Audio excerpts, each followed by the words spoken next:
जब जब घेरेले कारी बदरिया हलचल उठेला दिल के भीतरिया। एहो सुना जब जब घेरेले कारी बदरिया हलचल उठेला दिल के भीतरिया। सोचेला मन कब होई मिलन हो देखल चाहेले तोहके नजरिया।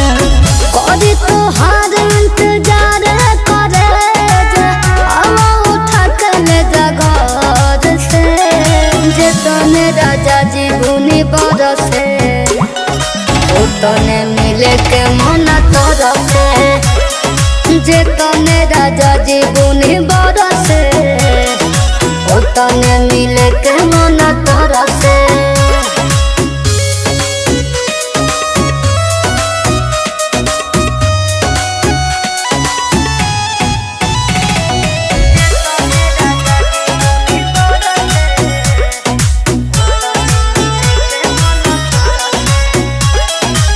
मेघ के बूंद नियन तो आके चिपक जाए बदन में। रूह के रहे गोलुआ सीधे समाज हमन में। प्यार के पंख लगा के गोरिया नैन से नैन मिला के गोरिया उड़ चले के गगन में। मिल के चाहो अब बढ़ल जाता ताकिल रह दिन भर से।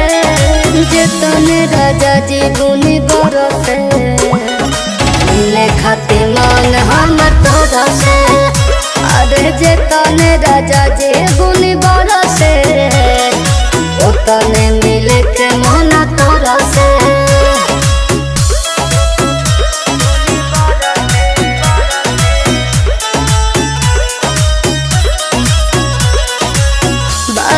सास गजब के बस नहीं खे जवानी। पानी में सुलझल भिजा के लिखना लव के कहानी।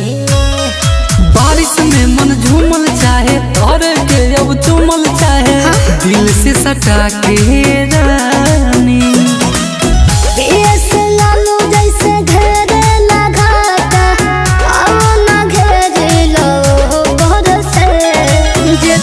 राजा जी बुनी बरसे मिले खातिर मन हम तोरा से।